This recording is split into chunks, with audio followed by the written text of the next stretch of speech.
Dans cette présentation, nous allons voir comment exporter nos données de la view vers Microsoft Excel. Le fil rouge va être en fait un signal sinusoïdal que je vais simuler, qui va nous permettre en fait d'obtenir des données à observer.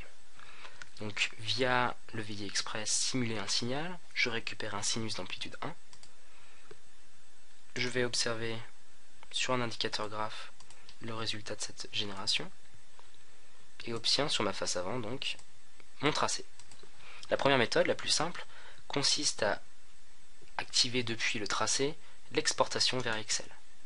En cliquant droit sur le tracé, j'ai la possibilité d'exporter mes données vers Excel. Microsoft et Windows donc m'ouvrent mon tableur et je récupère les données temporelles et d'amplitude de mon signal. La seconde méthode, qui est une dérivée de la première, consiste à simplement utiliser les méthodes de programmation de l'objet tracé. Donc, si je reviens sur mon diagramme, en cliquant droit sur mon objet tracé qui est ici, j'ai la possibilité de créer des nœuds de propriétés et des nœuds de méthode associés à l'objet. Dans mon cas, je vais venir exporter mes données vers Excel. Pour assurer le flux de données, je viens câbler le câble d'erreur ici, et lorsque j'exécute, je vais avoir un tableur qui s'affiche, et je récupère les données temporelles et d'amplitude de mon signal. Ces deux méthodes sont les deux plus simples pour générer et exporter les données de la view vers Excel.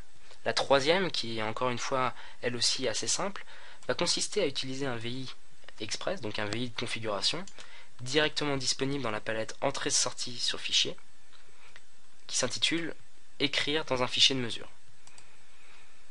Donc, dans ce VI Express, je vais venir configurer l'écriture dans le fichier de mesure. Je vais spécifier son nom. On va l'appeler test Microsoft Excel. Je spécifie le format de fichier que je souhaite. Donc, dans mon cas, .xlsx. Et je valide. Derrière, je vais simplement propager les données dans ma boîte de calcul. Lorsque j'exécute ce diagramme, donc ce VI, et que je retourne dans mes LabVIEW Data, je vais récupérer dans le test MS Excel que je viens de créer. Il s'agira à nouveau d'un nouveau tableur avec les données de mon sinus. Donc ça, ce sont les trois méthodes les plus simples pour venir récupérer et pouvoir exporter des données de LabVIEW vers Excel. La quatrième méthode consiste à utiliser d'autres API disponibles dans l'écosystème LabVIEW. L'une d'entre elles s'intitule le Report Generation Toolkit.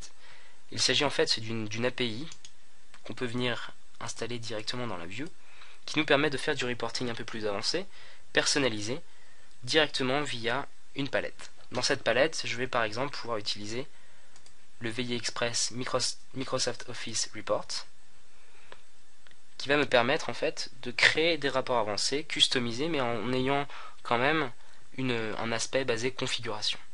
Dans ce cas, je vais avoir des templates disponibles pour du reporting basique ou plus avancé, et je vais pouvoir bien sûr y associer mes propres templates. Donc je vais pouvoir créer mes templates et les fournir au VI Express.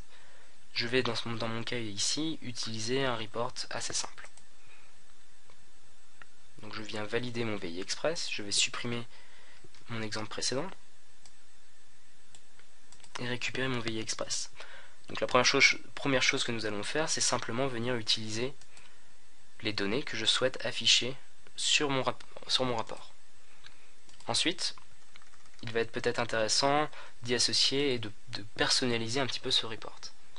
La première chose que je vais faire, je vais donner un nom à l'auteur.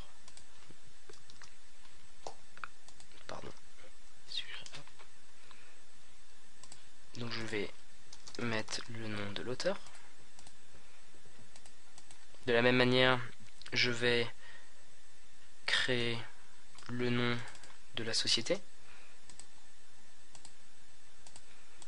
Et pourquoi pas, le nom de l'opérateur concerné par ce travail.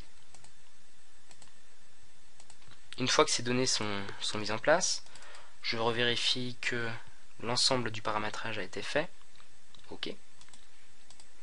Je viens exécuter mon VI et je récupère donc dans Microsoft Excel le résultat de mon travail, à savoir le nom de la société, par qui a été fait le travail et quel est l'auteur de ce reporting. Je récupère ainsi le tracé. Bien sûr, j'aurais pu très bien venir récupérer l'ensemble des données disponibles. Je peux venir donc personnaliser l'ensemble des paramètres de cette fonction. L'API de génération de rapport, donc le Report Generation Toolkit, nous permet d'aller encore plus loin dans la customisation des reports. Ici, il s'agissait d'un VI Express. Je pourrais très bien imaginer, cette fois-ci, un reporting complètement personnalisé de A à Z. Donc je vais venir supprimer ma structure de diagramme. Ici, je viens simuler un signal sinusoïdal que je convertis en des données dynamiques. Et ce que j'observe, c'est qu'ici, j'ai la main sur chacun des paramètres par programmation de mon rapport. Je vais venir jouer sur quel type de tableur, quelles données je vais fournir à ce tableur, si je veux ou non afficher un graphe en parallèle, etc. Dans la plupart des cas, je vais venir générer des données de type TDMS, donc des fichiers dynamiques et des fichiers de données techniques directement créés dans la vue. Il existe donc un add-on à Microsoft Excel qui me permet directement d'importer des données TDM. Pour cela, je vais vous donner un petit exemple. Si je prends ce fichier TDMS qui est directement disponible, j'observe en fait un certain nombre de données déjà formatées qui sont interprétables dans ce reporting. Aussi, je vais être capable de jouer sur les paramètres, les noms de description, le groupe, les eurodatage, les auteurs, etc. Un certain nombre de paramètres que je pourrais ajouter pour pouvoir rendre le plus intelligible possible mon rapport. Donc pour revenir un petit peu sur ce que nous avons présenté, nous avons vu 3 méthodes simples, directement via le tracé, en utilisant des VI Express ou des méthodes de programmation, et puis des API dédiées, comme le Report Generation Toolkit, qui nous permettent donc d'exporter nos données de la view vers Excel.